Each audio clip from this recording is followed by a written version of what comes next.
उन्हाळी वाळवणामधील आपण आज बनवत आहोत एक सोपी रेसिपी म्हणजेच काय उपवासाचे सांडगे.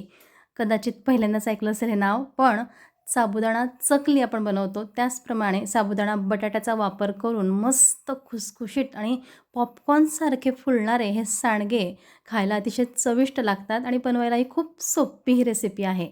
एक एक दाणा असा मस्त टम्म फुगलेला तुम्हाला दिसत आहे. तर मंडळी काय विचार करताय? पटकन रेसिपी बघा आणि बनवायला सुरुवात करा. तर चला रेसिपी बघूया. तर इथं 1 किलो साबुदाण्याच्या प्रमाणात मी तुम्हाला हे सांडगे बनवायला सांगणार आहे. त्यासाठी 1 किलो साबुदाणा आपण व्यवस्थित रात्रभर भिजवत घालूया. तर सुरुवातीला साबुदाणा निवडून स्वच्छ केलेला आहे. आता याला आपण 2 ते 3 वेळा पाण्याने स्वच्छ धुवून घेऊया. साबुदाणा धुतल्यामुळे एक एक दाणा हा छानपैकी फुलतो, म्हणून साबुदाणा धुवूनच मग याला आपण भिजत घालायचा. तर अशा प्रकारे साबुदाणा धुवून झालेला आहे. आता यात भरपूर असं पाणी टाकायचं. तर पाण्याची लेवल तुम्ही बघू शकता. एक पेरभर वर पाणी येईल एवढं पाणी मी टाकलेलं आहे. आता यावर आपण झाकण ठेवूया आणि रात्रभर छानपैकी हा साबुदाणा फुलून येईल, मग आपण त्याचा वापर करूया. तर सकाळ झालेली आहे आणि साबुदाणा इतका छान फुललेला आहे की झाकण देखील मला पालथं घालावं लागलं आहे. तर तुम्ही बघू शकता एक एक दाणा छानपैकी असा व्यवस्थित दाबला जातोय. मऊ झालेला आहे साबुदाणा. असाच साबुदाणा आपल्याला गरजेचा आहे. दुसरीकडे आपल्याला बटाटे लागणार आहे. तर 1 किलो साबुदाण्यासाठी तर मी 1.5 किलो बटाटे वापरत आहे. बटाटे तुम्ही यापेक्षा जास्तही वापरले तरी छानच चव येणार आहे. म्हणजेच 1.5 किलो बटाट्याच्या जागी तुम्ही 2 किलो बटाटे देखील वापरू शकतात. आता बटाटे स्वच्छ धुतल्यानंतर याची साल आपल्याला काढून घ्यायची आहे. साल काढल्यानंतर आपल्याला या बटाट्याचा कीस करायचा आहे.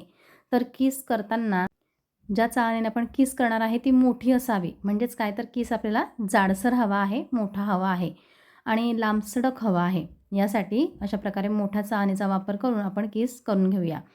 आणि दुसरं महत्त्वाचं म्हणजे आपल्याला हा कीस स्वच्छ हवा आहे. यातील स्टार्च काढून घ्यायचा आहे. तर भरपूर पाण्याचा वापर करत असा छानपैकी कीस आपण बनवून घेऊया.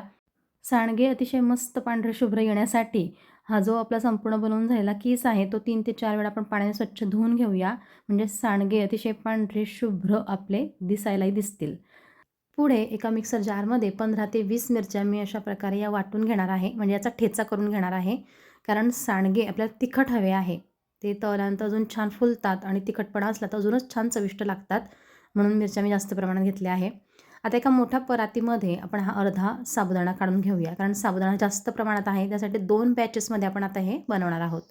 साबुदाणा इकडे काढलेला आहे. दुसरीकडे एका मोठ्या भांड्यामध्ये आपण पाणी गरम करायला ठेवायचं. आणि जो कीस आपण स्वच्छ धुवून घेतलेला आहे 3 ते 4 वेळा पाण्याने, तो आता या साबुदाण्यावर आपण टाकायचा. असाच टाकायचा, कच्चाच टाकायचा आहे.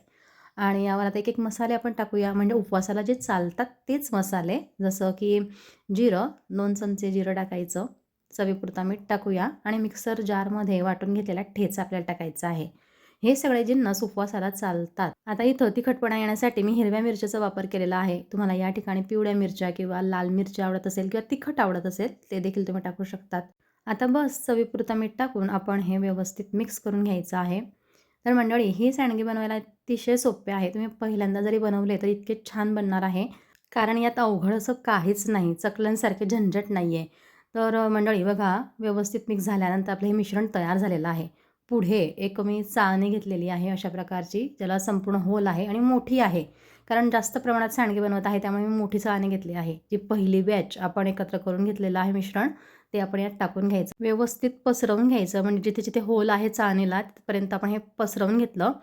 आता पाणी गरम झालेलं आहे त्यामध्ये आपण ही जी चाळणी आहे ती ठेवायची आणि यावर झाकण ठेवायचं आणि 10 ते 12 मिनटं छानपैकी वाफवून घ्यायचं. तोपर्यंत आपण ही जी दुसरी बॅच आहे ती देखील तयार ठेवूया. म्हणजे कसं आपले कामं भराभर होतील. तर अशा प्रकारे साबुदाणा टाकला, नंतर त्यावर बटाट्याचा कीस आधीप्रमाणे आपण टाकला, इथं जिरं, मीठ आणि मिरची. तर हे सगळे जिन्नस मिक्स करून घ्यायचे. एक बॅच आपली तयार होते तोपर्यंत आपलं दुसरं मिश्रण देखील तयार होतंच. दरवर्षी आपण साबुदाणा बटाट्याची चकली बनवतोच. तर यावेळेस असं थोडं सोपं आणि चविष्ट काही बनवून बघा. नक्कीच सगळ्यांना आवडेल. आता इथं आपले 12 मिनटं झालेले आहे आणि तुम्ही बघू शकता किती छानपैकी बटाटा वाफलेला आहे. असा ट्रान्सपरंट झालेला आहे. साबुदाणा मस्त फुलून आलेला आहे. तर असंच हे मिश्रण आपल्याला हवं. मी गॅस बंद केलेला आहे आणि आता हे आपण एका मोठ्या परातीमध्ये काढून घेऊया. कारण आपण सांडगे बनवतो आपल्याला हे जास्तच गरम लागेल.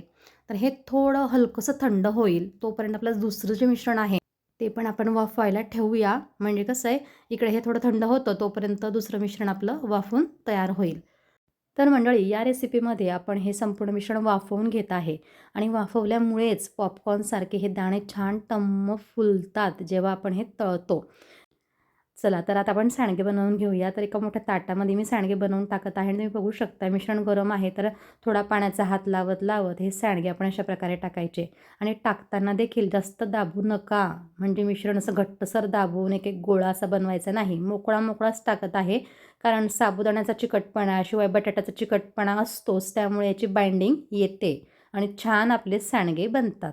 तर अशा प्रकारे उन्हात मी हे छान वाळवून घेणार आहे. 2 दिवस कडकडीत वाळल्यानंतर अशा प्रकारे आपले हे संपूर्ण सांडगे तयार झाले आहे. बघा तुम्ही किती छान झाले आहे आणि एकही सांडगा काळा पडलेला नाही, कारण आपण बटाट्याचा किस 3 ते 4 वेळा पाण्याने धुतला होता. आता तेल गरम झाल्यावर अशा प्रकारे सांडगे टाकल्यावर तुम्ही बघू शकता जी मस्त एक एक दाणा फुलतो आहे.